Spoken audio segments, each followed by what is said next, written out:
Hey everyone, welcome back to LGBT Stories, where we share emotional, romantic, and sometimes heart-wrenching tales from the LGBT community. Today, we're diving into a story that will take you on a roller coaster of emotions. It's a true story about a dad who goes camping with his son and his son's friend, only to discover feelings he never expected. Get ready for a journey that will leave you thinking long after the video ends. Let's dive in. I never expected that a simple camping trip would turn out to be the craziest day of my life. That night, my son's friend and I did something I never could have imagined. What happened next was so thrilling it turned my whole world upside down. Let me take you back to where it all started. The sun was just beginning to rise over the horizon when my phone buzzed on the kitchen counter, breaking the quiet stillness of the morning. It was Daniel, my son, calling from his dorm room at college. His voice crackled through the speaker, full of excitement as he told me about their upcoming camping trip. "Dad, you've got to come this time," he insisted, his tone leaving little room for refusal. "It's not just me, it's Noah too, and some of the guys. We'd love having you there." I hesitated, gripping the edge of the counter. Camping had never been my thing. I preferred the comforts of home, where life felt predictable and safe. But Daniel's enthusiasm was infectious, and I couldn't deny how much I missed spending time with him. He'd grown up so fast, trading family dinners for late-night study sessions and weekend hangouts with friends like Noah. Noah, just hearing his name stirred something in me, a flicker of unease that I quickly pushed aside. He'd been Daniel's best friend since high school, practically living under our roof during those years. There was always something magnetic about him, though I could never quite put my finger on what it was.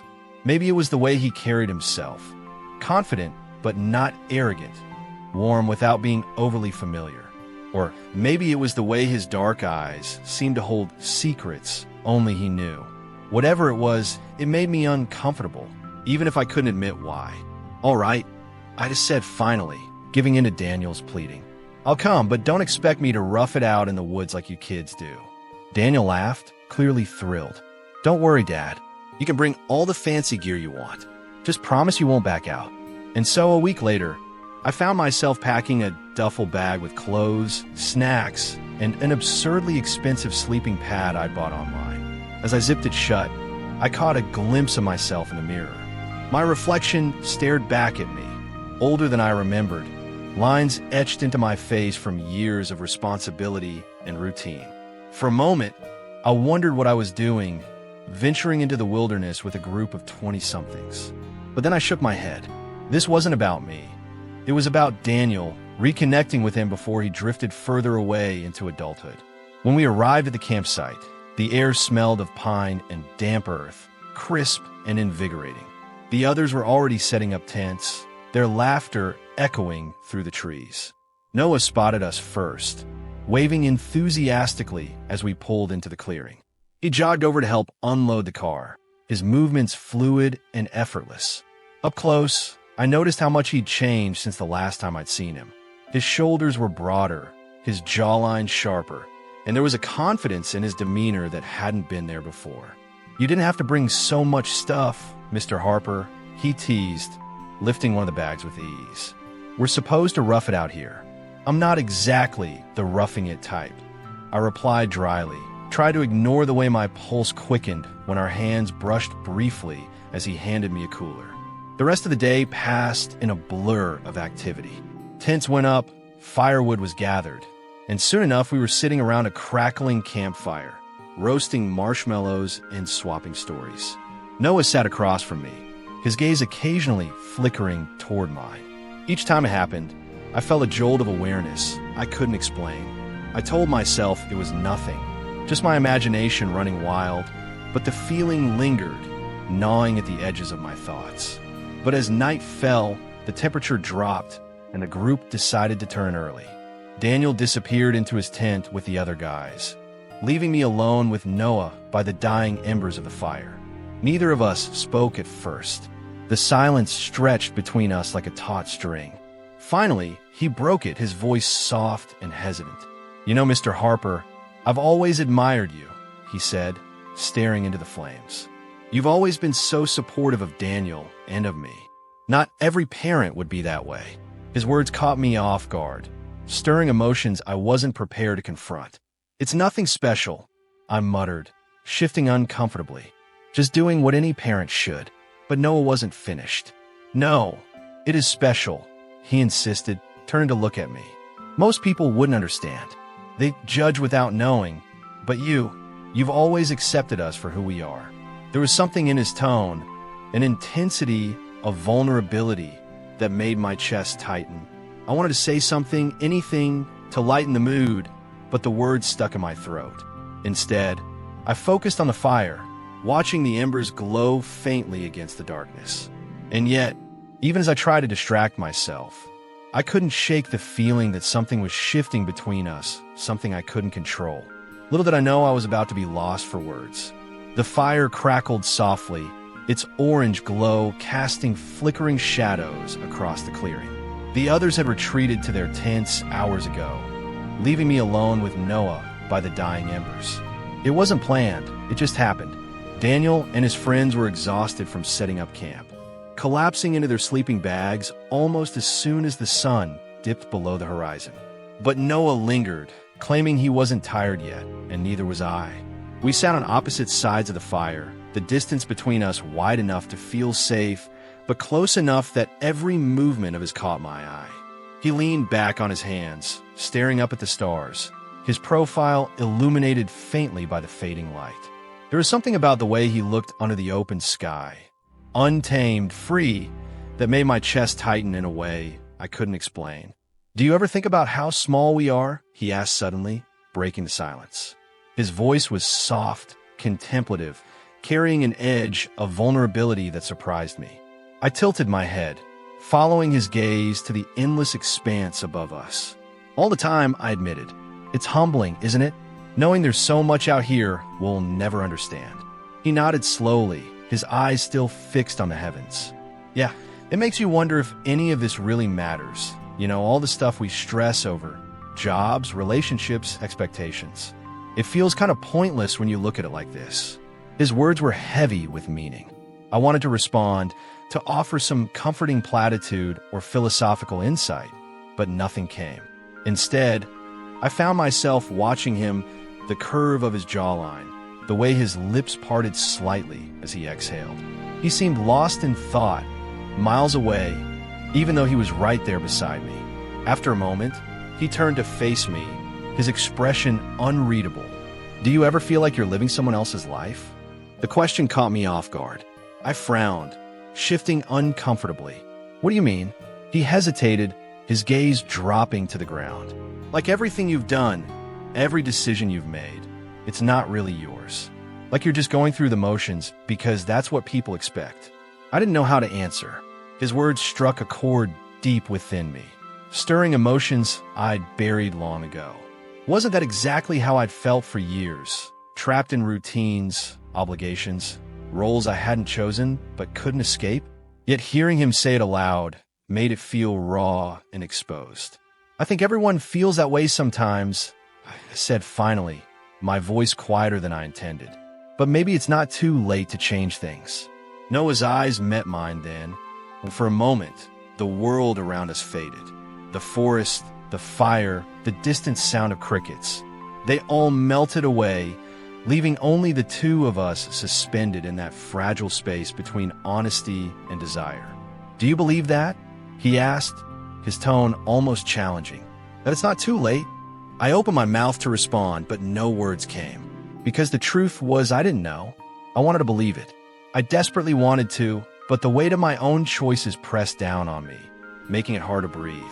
Before I could find the right words, Noah stood abruptly, brushing dirt off his jeans. "I should probably turn in," he said, avoiding my gaze. "Big day tomorrow." I nodded, forcing a smile. "Yeah, good call. We'll need the energy." But as he walked toward his tent, I couldn't shake the feeling that something had shifted between us. Something unspoken, something dangerous. And as much as I tried to convince myself it was nothing, the tension in the air told me otherwise. Maybe nothing had happened that night, but soon something crazy would. I could just feel it, and I was right. The next morning dawned bright and clear, the kind of day that made you forget your worries, if only for a little while. The group gathered around the fire pit, cooking breakfast and laughing about the previous night's antics.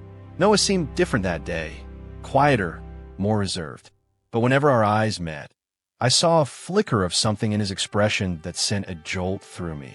Daniel noticed it too. "You okay, man?" he asked Noah, nudging him playfully. "You seem, I don't know, distracted." Noah shrugged, flashing a grin that didn't quite reach his eyes. "Just tired, I guess. Didn't sleep great." I glanced away quickly, pretending to focus on stirring the coffee pot, but my mind raced. Did he mean what I thought he meant, or was I reading too much into it? After breakfast, we decided to hike to a nearby lake. The trail wound through dense woods, sunlight filtering through the canopy in golden beams. Noah walked ahead of the group, his strides long and purposeful, while I lagged behind, lost in thought. At one point, he paused to wait for me, leaning casually against a tree. "You coming or what?" he teased, raising an eyebrow. I chuckled, shaking my head. "Trying to keep up with you kids is harder than it looks." He smirked, but there was something softer in his expression now. "You're doing fine," he said, his voice low enough that only I could hear. "Better than most." The compliment threw me off balance, and I stumbled over my next step, nearly tripping over a root. Noah reached out instinctively, steadying me with a hand on my arm. His touch lingered longer than necessary, sending a shiver down my spine. "Careful," he murmured, his gaze locking onto mine. "Don't want you getting hurt." His words carried a double meaning I couldn't ignore. My pulse quickened, and I forced myself to pull away, muttering a thanks before hurrying to catch up with the others. By the time we reached the lake, the tension between us had grown unbearable. The water shimmered under the midday sun, inviting and serene, but I barely noticed. All I could think about was Noah. The way he moved, the way he looked at me, the way he made me feel things I shouldn't.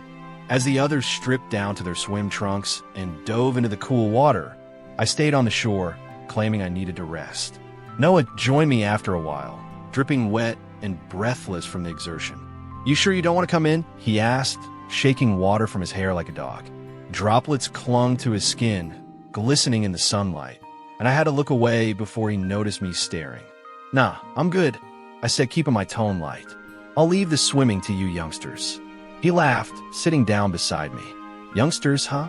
You make it sound like you're ancient." "Feels that way sometimes," I muttered, more to myself than to him. Noah's expression softened, and he leaned closer, his shoulder brushing against mine. "You're not old, Mr. Harper," he said quietly. The depth in his voice made my heart race, and I turned to face him, searching his eyes for answers I wasn't sure I wanted to find. "Noah," I started, but he cut me off. "I know," he said quickly, his cheeks flushing. "I shouldn't have said that. Forget it." But I couldn't forget it.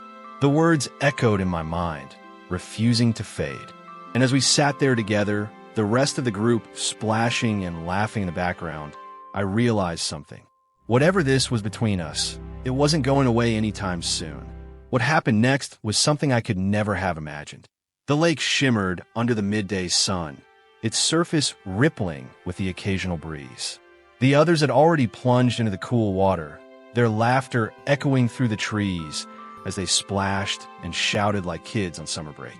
But Noah lingered near the shore, his gaze fixed on me in a way that made my skin prickle with awareness. "You coming in?" Daniel called out, treading water a few feet away. "It's freezing, but it feels amazing." I waved him off with a chuckle. "Nah, I'm good. You guys go ahead." Noah glanced at me then, his lips curving into a faint smile. He didn't say anything, but the look in his eyes spoke volumes. Like he knew something I didn't, or maybe something I was trying desperately to ignore. And when he turned back toward the water, stripping off his shirt without warning, I felt my breath catch in my throat. His body was lean and toned, every muscle defined by years of hard work at the gym. Droplets of sweat glistened on his skin, catching the sunlight as he stretched his arms above his head. It was impossible not to stare, though I tried to mask it by focusing on tying my shoelaces or adjusting the strap of my bag. But no matter how much I told myself to look away, my eyes kept drifting back to him. "Something wrong, Mr. Harper," he teased, glancing over his shoulder as he waded into the shallows. His voice carried just enough playfulness to make me wonder if he'd noticed me watching. "Not a thing," I replied quickly, forcing a grin. "Just enjoying the view." He laughed softly, shaking his head before diving into the water with smooth precision. For a moment, all I could do was watch as he surfaced farther out, running a hand through his wet hair. There was something mesmerizing about him. The way he moved, the confidence in his posture, the ease with which he seemed to command attention without even trying. But it wasn't just physical attraction pulling me in. It was deeper than that. It was the way he looked at me sometimes, like he saw parts of me no one else did, like he understood things about me that I hadn't even admitted to myself. That connection between us scared me, thrilled me, confused me all at once. As the afternoon wore on, the group decided to explore the surrounding woods, leaving Noah and me behind. They joked about us being too old for adventure, but neither of us minded. In fact, I almost welcomed the solitude. Being alone with him felt dangerous, yes, but also intoxicating. Every word, every glance, every brush of his arm against mine sent sparks racing through my veins. We sat side by side on a fallen log overlooking the lake, our shoulders barely touching but close enough that I could feel the heat radiating from his skin. The air smelled of pine and damp earth, mingling with the faint scent of sunscreen clinging to his neck. My fingers twitched involuntarily, itching to reach out and touch him, but I clenched them tightly around my knees instead. After a long stretch of silence, Noah began, his voice soft but deliberate. "What happens now?" I frowned, turning to face him. "What do you mean?" He hesitated, picking at a piece of bark on the log. "I mean us. Whatever this is, we can't keep pretending like nothing's happening." His words hit me like a punch to the gut, and I felt my chest tighten. "I don't know what you're talking about," I said, though the lie tasted bitter on my tongue. "Yes, you do," he countered, his tone firmer now. "You feel it too. Don't pretend you don't." My pulse quickened, and I glanced around instinctively, half expecting someone to appear and interrupt us. But we were alone, surrounded only by the rustling leaves and the distant sound of birdsong. Still, I couldn't bring myself to admit the truth, not yet. "It doesn't matter what I feel," I said finally, my voice low. "This isn't right. You're Daniel's friend. I'm his dad. This whatever it is, it's wrong." "Wrong according to who?" he said, frustration flickering across his features. "Society? Some rule book we didn't write? Because I don't care about any of that. All I care about is how I feel and how you feel." His honesty left me raw and exposed. I wanted to argue, to tell him he was young and reckless, and didn't know what he was saying, but deep down I knew he was right. This wasn't just some fleeting crush or momentary lapse in judgment. It was real, powerful, undeniable. And the more I tried to deny it, the stronger it became. "I don't want to hurt Daniel," I said quietly, more to myself than to him. "He trusts both of us. If he ever found out—" "He won't," Noah interrupted, his voice tinged with desperation. "Not unless we tell him. And we don't have to. Not if we're careful." "Careful," I echoed, my laugh hollow. "You think we can hide something like this forever?" "No," he admitted, his gaze dropping to the ground. "But we can try. At least for now, until we figure out what this is, or if it's even worth pursuing." His words lingered, heavy with implication. Worth pursuing? Was it? Could it be? Everything inside me screamed that it shouldn't be, that I should walk away while I still could. But another part, a darker, more selfish part, whispered that maybe, just maybe, this was worth fighting for. Before I could respond, Noah leaned closer, his hand brushing against mine. "I know you feel it too," he murmured, his voice barely audible over the sounds of the forest. "Don't fight it anymore." And then, before I could stop him or myself, he kissed me. It was soft at first, tentative, like he was testing the waters. But when I didn't pull away, he deepened the kiss, his lips moving against mine with a hunger that left me breathless. My mind screamed at me to push him away, to put an end to this madness once and for all, but my body betrayed me, leaning into the kiss, craving more. When we finally broke apart, both of us were breathing heavily, our foreheads pressed together. "This changes everything," I whispered, my voice trembling. "I know. he said simply, his eyes searching mine. But I don't regret it. Neither do I. And that terrified me more than anything. The craziest part was that this was only the first time it happened. The next time would be even wilder. Because of our kiss, the rest of the day passed in a blur. We rejoined the group for dinner, laughing and joking like nothing had happened. But every time Noah's leg brushed against mine under the table, every time his gaze met mine across the fire, I felt the weight of what we'd done pressing down on me. It was exhilarating, yes, but also suffocating, because now there was no going back. And then that night, as everyone settled into their tents, Noah lingered outside mine. "Can I come in?" he asked softly, his silhouette framed by the moonlight. I hesitated, torn between desire and fear, but in the end, I nodded, stepping aside to let him enter. The tent was small and cramped, but neither of us cared. As soon as the zipper closed behind us, sealing us off from the world, he pulled me into his arms and kissed me again. This time, there was no hesitation, no uncertainty, just pure, unbridled passion. His hands roamed over my body, exploring every inch of me with a reverence that left me dizzy. I let myself get lost in the moment, forgetting about Daniel, forgetting about consequences, forgetting everything except the way Noah made me feel. By the time we collapsed onto the sleeping bags, exhausted and spent, the first rays of dawn were beginning to creep through the trees. Noah lay beside me, his head resting on my chest, his breathing slow and steady. For a moment, I allowed myself to imagine a future where this could work, where we could be together without fear or guilt. But reality came crashing back soon enough, because as much as I wanted to believe otherwise, this wasn't just about us. It never would be. I thought something might happen that night, but we were exhausted. Still, I had a feeling that something even crazier was on the horizon. And I was right. What happened next left me speechless. The morning after that first night by the lake, everything felt different. Noah and I went through the motions of breakfast and idle chatter with the group, but every glance, every accidental brush of our hands sent sparks racing through me. It was as if the world had narrowed to just the two of us, even though we were surrounded by Daniel and his friends. By mid-morning, the others decided to hike deeper into the woods, leaving behind the tents and supplies. They joked about exploring uncharted territory, their laughter echoing through the trees as they disappeared down the trail. Noah lingered behind, claiming he wanted to stay and organize the campsite. I offered to help, though neither of us said it outright. We both knew why we were staying. As soon as the sound of their voices faded into the distance, the silence between us grew heavy. We worked side by side, folding tarps and rearranging gear, but the tension was palpable. Every movement felt deliberate, loaded with meaning. When Noah bent over to pick up a fallen branch, his shirt rode up slightly, exposing a sliver of skin. Again, my eyes darted away quickly, but not before I caught myself staring. "Something wrong?" he asked casually, tossing the branch onto the pile. "No," I replied, my voice tight. "Just thinking." He smirked, catching my gaze for a moment too long. "About what?"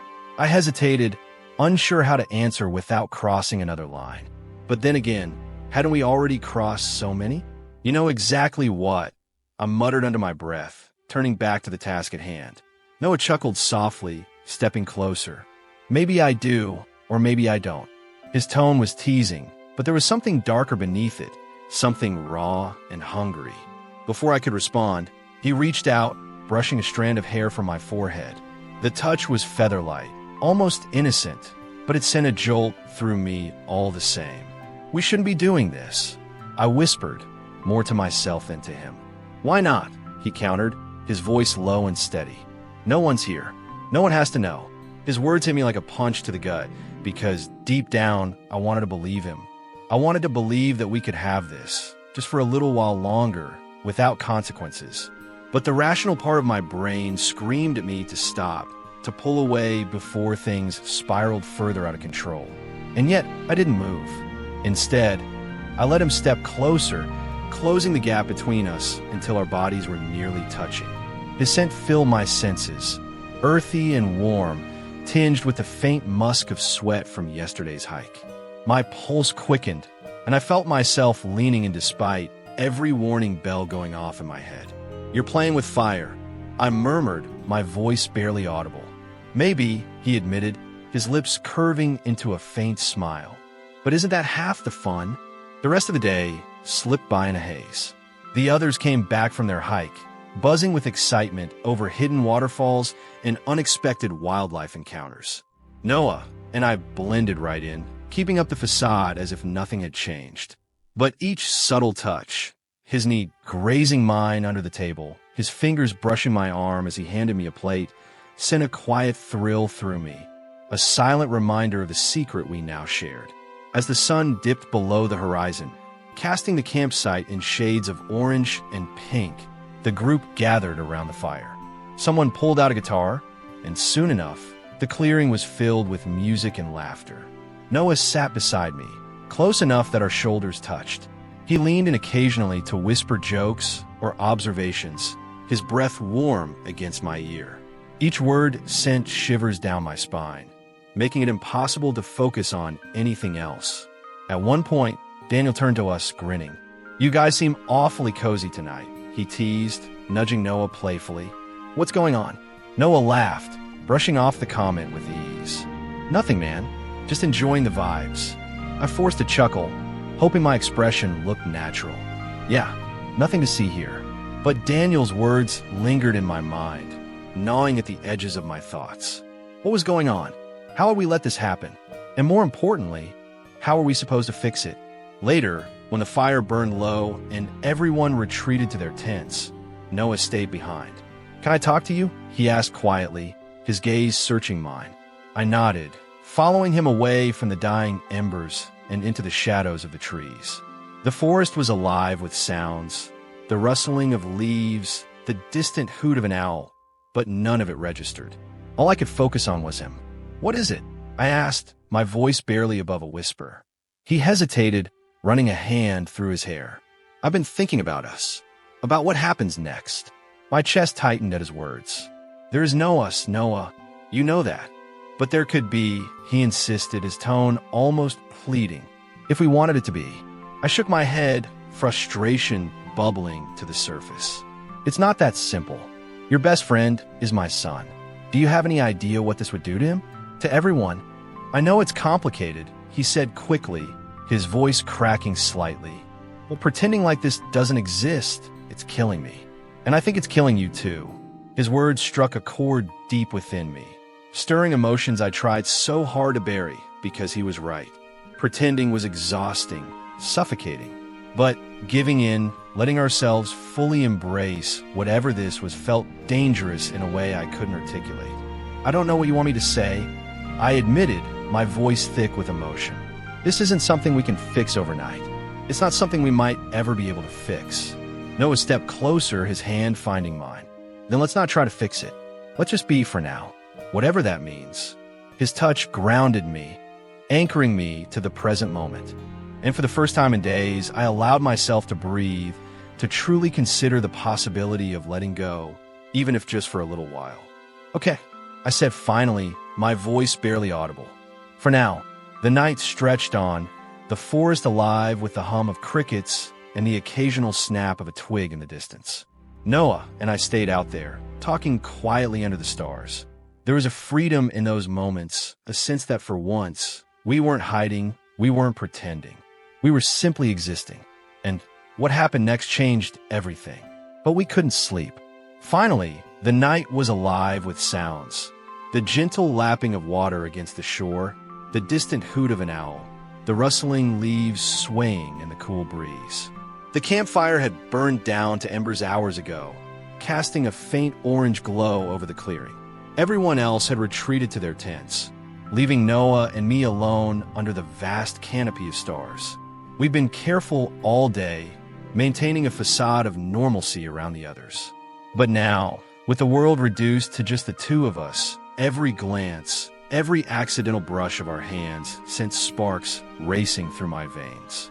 I told myself to pull back, to keep things from escalating further, but the pull toward him was magnetic, irresistible. "Are you cold?" Noah asked softly, his voice barely audible over the hum of crickets. He reached out, draping a blanket over my shoulders before I could respond. His fingers lingered on my arm, warm and steady, sending a jolt through me that I couldn't ignore. "I'm fine," I murmured, though my voice betrayed the storm brewing inside me. "Just thinking about how different it feels when you're here at night." He nodded, his gaze fixed on the lake shimmering under the moonlight. "It's beautiful," he agreed. Then, after a pause, he added, "But not as beautiful as you." His words hit me like a punch to the gut, leaving me breathless. I turned to look at him, half expecting to find a smirk or some sign that he was joking. But his expression was serious, his eyes dark with longing. "Noah," I started, my voice trembling. "We can't keep doing this. It's dangerous." "I know," he said quickly, cutting me off. "But I can't stop. Not when I'm this close to you." Before I could respond, he leaned closer, his hand finding mine. His touch was electric, igniting a fire in me that I couldn't extinguish no matter how hard I tried. My mind screamed at me to pull away, to put distance between us before things spiraled further out of control. But my body betrayed me, leaning into his warmth instead.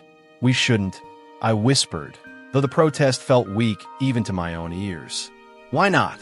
he countered, his voice low and urgent. "No one's here. No one has to know." His words echoed in my mind, tempting me, seducing me. For a moment, I let myself imagine what it would be like to give in completely, to let go of all the guilt, the fear, the doubt, and just exist in this moment with him, free from consequences. And then, before I could talk myself out of it, he kissed me. This time, there was no uncertainty, no slow build-up. It was intense, urgent, like he'd been restraining himself for too long and finally let go. His body pressed against mine, heat radiating between us as our lips met in a deep, hungry kiss. In that moment, nothing else existed, just us lost in the gravity of it all. When we finally broke apart, both of us were breathing heavily, our foreheads pressed together.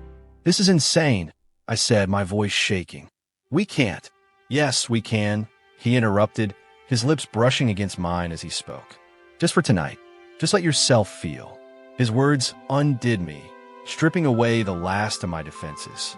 I kissed him again, harder this time, pouring every ounce of pent-up emotion into the moment. His hands roamed over my body, exploring every inch of me with a reverence that left me dizzy. I let myself get lost in the sensation, forgetting about Daniel, forgetting about consequences, forgetting everything except the way Noah made me feel. We moved slowly, almost reverently, shedding layers of clothing until there was nothing left between us. The cool night air brushed against my skin, but Noah's warmth enveloped me, shielding me from the chill. At one moment, he stopped kissing me and went down. I couldn't believe what was happening. This was so wrong, but his touch was tender yet confident, igniting a fire in me that burned brighter with each passing second. And then we did the thing. Even though I won't go into detail, it was exactly as you would imagine. After we both finished, we collapsed beside each other, breathless and tangled together, lying beneath the vast night sky. The reality of what had just happened sank in, heavy yet undeniable. It wasn't just physical, it was emotional, spiritual. A connection so profound it left me breathless. For the first time in years, I felt truly alive, like I was more than just a father, more than just a man growing older with each passing year. With Noah, I was someone new, someone reckless, someone unafraid to take risks. Afterward, we lay side by side, our bodies entwined. The silence between us was heavy with unspoken emotions. The lake shimmered in the distance, reflecting the light of a million stars scattered across the sky. It was peaceful, serene, a stark contrast to the chaos raging inside me. "What happens now?" Noah asked softly, breaking the silence. I sighed, running a hand through my hair. "I don't know," I admitted, "but whatever it is, we'll figure out together." He smiled, his fingers tracing patterns along my chest. "Promise, promise," I said, pulling him closer. Because some connections are too powerful to ignore, too deep to deny. And this, whatever this was, it was worth fighting for. As dawn approached, painting the horizon in shades of pink and gold, I allowed myself to believe for just a little while longer that maybe, just maybe, we could make this work. Because in that moment, with Noah in my arms and the world stretched out before us, anything seemed possible. So that's the story. It's been a whirlwind of emotions, and I hope it resonated with you. If you like this video, give it a thumbs up and hit that subscribe button for more LGBT stories. And as always, drop a comment below to let me know your thoughts. What do you think about the situation? Do you believe in second chances? Let's keep the conversation going. Thanks for watching, and I'll see you in the next video.